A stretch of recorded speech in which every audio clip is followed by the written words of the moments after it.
Audio Jungle.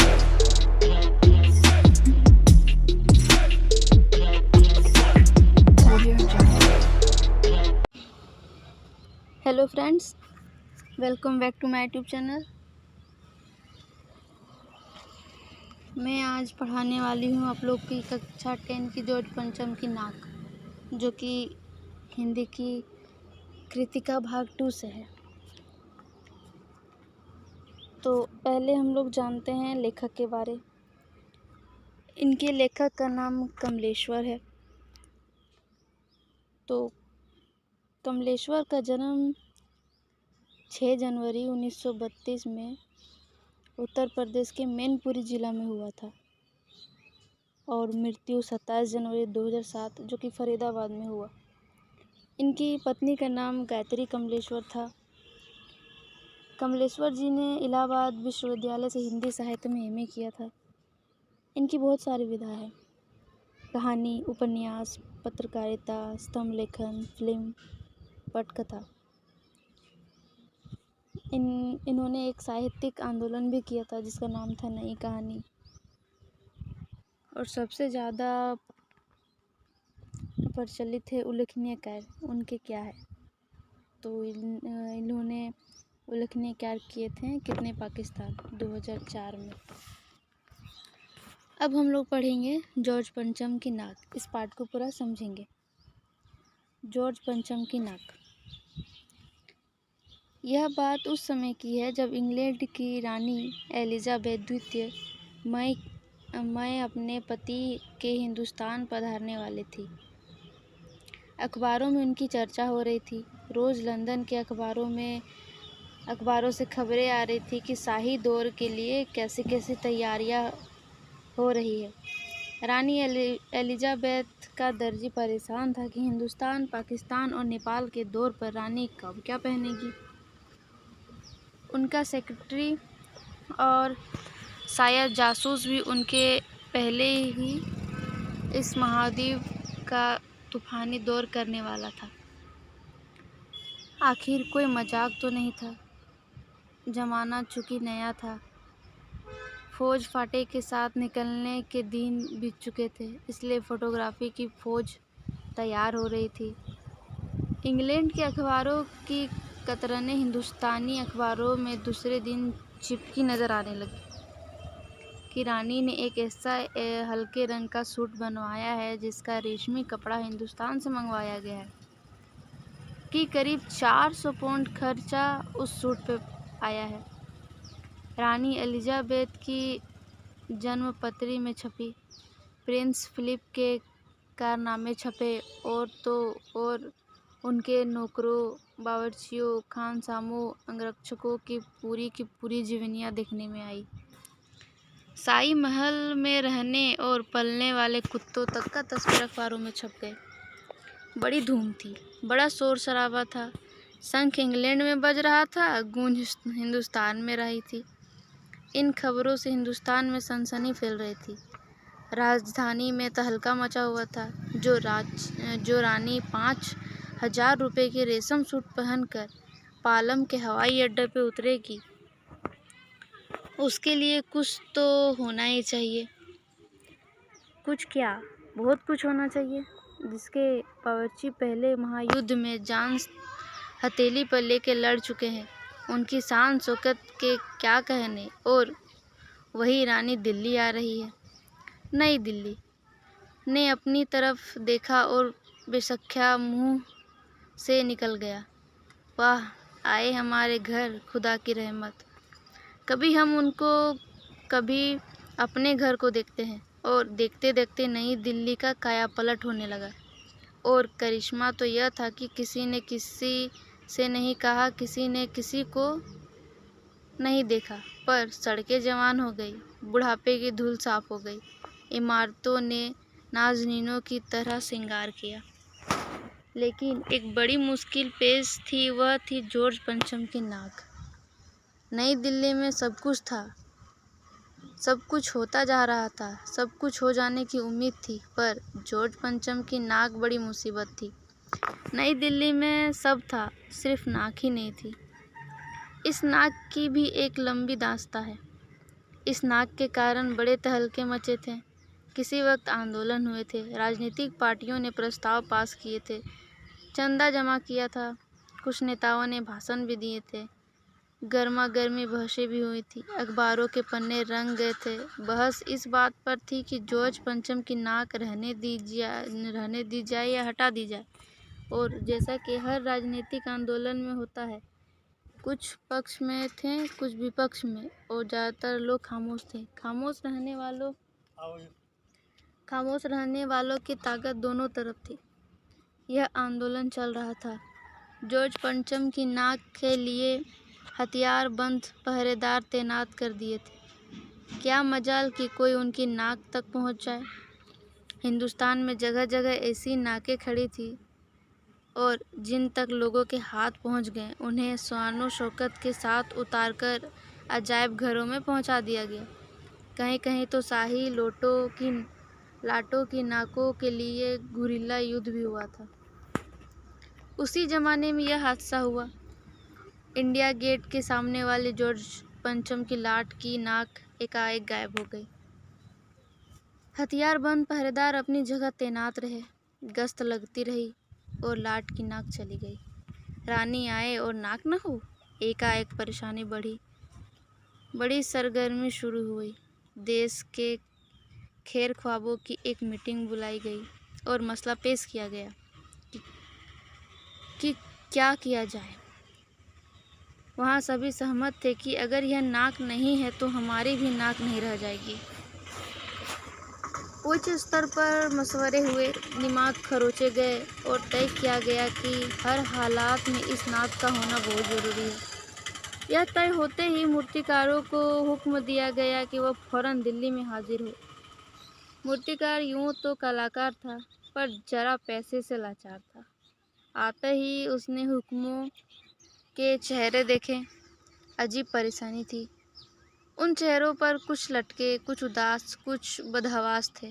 उनकी हालात देखकर लाचार कलाकार की आंखों में आंसू आ गए। तभी एक आवाज़ सुनाई दी, मूर्तिकार, जॉर्ज पंचम की नाक लगानी है।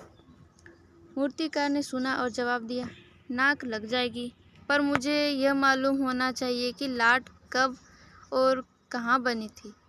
इस लाट के लिए पत्थर कहाँ से लाया गया था। सब हुक्मों ने एक दूसरे की तरफ ताका। एक की एक नज़र ने दूसरे से कहा कि यह बताने की जिम्मेदारी तुम्हारी है। खैर, मसला हल हुआ। एक क्लर्क को फ़ोन किया गया और इस बात की पूरी छानबीन करने का काम सौंपा गया। पुरातत्व विभाग की फाइलों के पेट चीर गए, फिर भी कुछ पता नहीं चला। क्लर्क ने लौटकर कमेटी के सामने कांपते हुए बयान किया, सर, मेरी खता माफ़ हो, फाइलें सब कुछ हजम कर चुकी हैं।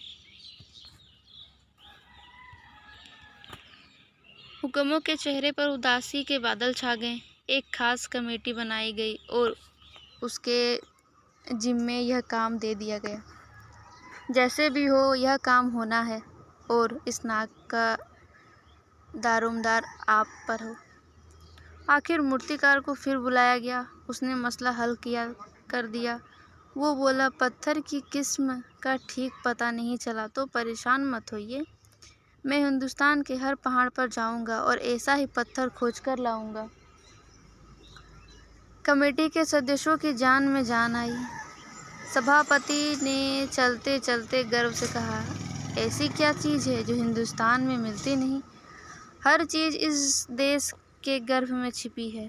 ज़रूरत खोज करने की है। खोज करने के लिए मेहनत करनी होगी। इस मेहनत का फल हमें मिलेगा। आने वाला ज़माना खुशहाल होगा। यह छोटा सा भाषण फौरन अखबारों में छप गया। मूर्तिकार हिंदुस्तान के पहाड़ी प्रदेशों और पत्थरों की खानों के दौर पे निकल पड़ा। कुछ दिन बाद वह हताश लौटा। उसके चेहरे पर लानत बरस रही थी। उसने सिर लटलटाकर खबर दी, हिंदुस्तान का चप्पा चप्पा खोज डाला, पर इस किस्म का पत्थर कभी नहीं मिला। यह पत्थर विदेशी है। सभापति ने तेज में आकर कहा, लानत है आपकी अकल पर। विदेशों की सारी चीज़ें हम अपना चुके हैं, दिल, दिमाग, तौर तरीके और रहन सहन। जब हिंदुस्तान में बाल डांस तक मिल जाता है तो पत्थर क्यों नहीं मिल सकता? मूर्तिकार चुप खड़ा था। सहसा उसकी आंखों में चमक गई। उसने कहा, एक बात मैं कहना चाहूँगा, लेकिन इस शर्त पर कि यह बात अखबार वालों तक ना पहुँचे। सभापति की आंखों में भी चमक आई। चपरासी को हुक्म हुआ और कमरे के सब दरवाजे बंद कर दिए गए। तब मूर्तिकार ने कहा, देश में अपने नेताओं की मूर्तियाँ भी है। अगर इजाज़त हो तो आप लोग ठीक समझे तो मेरा मतलब है, तो जिसकी नाक इस लाट पर ठीक बैठे उसे उतार लाया जाए। सबने सबकी तरफ देखा। सबकी आंखों में एक क्षण की बदहवासी के बाद खुशी तैरने लगी। सभापति ने धीमे से कहा, लेकिन बड़ी होशियारी से। और मूर्तिकार फिर तेज दौड़ पर निकल पड़ा। जॉर्ज पंचम की खोई हुई नाक का नाप उसके पास था। दिल्ली से वह बॉम्बे पहुंचा। दादा भाई निरोजी, गोखले, तिलक, शिवाजी, कावसजी, जहांगीर, सबकी नाकें उसने टटोली, नापी और गुजरात की ओर भागा। गांधी जी, सरदार पटेल, विट्ठल भाई पटेल, महादेव देसाई की मूर्तियों को परखा और बंगाल की ओर चला। गुरुदेव, रविंद्रनाथ, सुभाष चंद्र बोस, राजा राम मोहन राय आदि को भी देखा। नाप जोख की और बिहार की तरफ चला। बिहार होता हुआ उत्तर प्रदेश की ओर आया। चंद्रशेखर आजाद, बिस्मिल्लाह, मोतीलाल नेहरू, मदन मोहन मालवीय की लाटों के पास गया। घबराहट में मद्रास भी पहुंचा। सत्यमूर्ति को भी देखा और मैसूर, केरल आदि सभी प्रदेशों का दौरा करता हुआ पंजाब पहुंचा। लाला लाजपत राय और भगत सिंह की लाटों से भी सामना हुआ। आखिर दिल्ली पहुंचा और उसने अपनी मुश्किल बयान की। पूरे हिंदुस्तान की परिक्रमा कर आया, सब मूर्तियां देख आया, सबकी नाकों का नाप लिया, पर जॉर्ज पंचम की नाक इस नाक से सब बड़ी निकली। सुनकर सब हताश हो गए और झुंझलाने लगे। मूर्तिकार ने ढाढ़स बांधते हुए आगे कहा, सुना है कि बिहार सेक्रेटेरिएट के सामने सन 42 में शहीद होने वाले बच्चों की मूर्तियां स्थापित है। शायद बच्चों की नाक ही फिट बैठ जाए। यह सोचकर वहां भी पहुंचा, पर उन बच्चों की नाकें भी इससे कहीं बड़ी बैठती है। अब बताइए मैं क्या करूं? राजधानी में सब तैयारियां थी। जॉर्ज पंचम की लाट को मलमलाकर नहलाया गया, रोगन लगाया गया, सब कुछ हो चुका, फिर नाक ही नहीं थी। बात फिर बड़े हुक्मों तक पहुंची। बड़ी खलबली मची, मगर जॉर्ज पंचम की नाक न लग पाई। तो फिर रानी का स्वागत करने का मतलब? यह तो अपनी नाक कटवाने वाली बात हुई। लेकिन मूर्तिकार पैसे से लाचार था, यानी हार मानने वाला कलाकार नहीं था।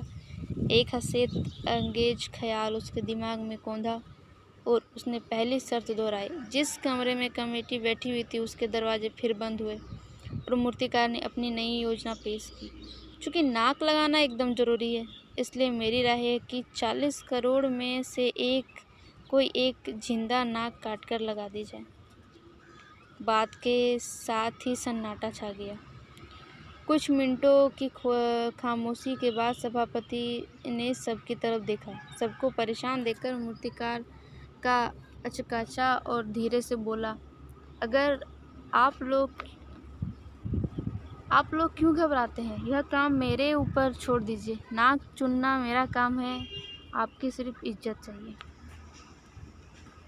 कानाफूसी हुई और मूर्तिकार को इजाज़त दी गई। खबरों में सिर्फ इतना छपा कि नाक का मसला हल हो गया और राजपथ पर इंडिया गेट के पास वाली जॉर्ज पंचम की लाट की नाक लग रही है। नाक लगाने से पहले हथियारबंद पहरेदारों की तैनाती हुई। मूर्ति के आसपास का तालाब सुखाकर साफ किया गया, उसकी रवाब निकाली गई और ताज़ा पानी डाला गया, ताकि जो जिंदा नाक लगाई जाने वाली है उसे सूखने ना पाए। इस बात की खबर जनता को नहीं थी। यह सब तैयारियां भीतर भीतर चल रही थी। रानी के आने का दिन नज़दीक आता जा रहा था। मूर्तिकार खुद अपने बताए हल से परेशान था। जिंदा नाक लाने के लिए उसने कमेटी वालों से कुछ और मदद मांगी और वह उसे दी भी गई, लेकिन इस हिदायत के साथ एक खास दिन हर हालात में नाक लग जानी चाहिए। और वह दिन आया। जॉर्ज पंचम की नाक लग गई। सब अखबारों ने खबरें छापी कि जॉर्ज पंचम के जिंदा नाक लगाई गई। यानी ऐसी नाक तो कतई पत्थर को नहीं लगती। लेकिन उस दिन के अखबारों में एक बात गौर किया करने की थी। उस दिन देश में कहीं भी किसी उद्घाटन की खबर नहीं थी। किसी ने कोई फीता नहीं काटा था। कोई सार्वजनिक सभा नहीं थी। किसी का अभिनंदन नहीं हुआ था। कोई मानपत्र भेंट करने का नौबत नहीं आई थी। किसी हवाई अड्डे या स्टेशन पर स्वागत समारोह नहीं हुआ था। किसी का ताज़ा चित्र ही नहीं छपा था। सब अखबार खाली थे। पता नहीं ऐसा क्यों। नाक तो सिर्फ एक चाहिए थी, और वह भी भूत के लिए। तो जैसा कि आप लोग पाठ को पढ़ के समझ गए कि जॉर्ज पंचम की नाक कितनी ज़रूरी थी। ये है कुछ इसके प्रश्न अभ्यास, जिसे मैं अगले वीडियो में MCQ से आप लोगों को करवा दूंगी। और आप लोग मेरे चैनल को सब्सक्राइब और शेयर लाइक ज़रूर करें। Thank you.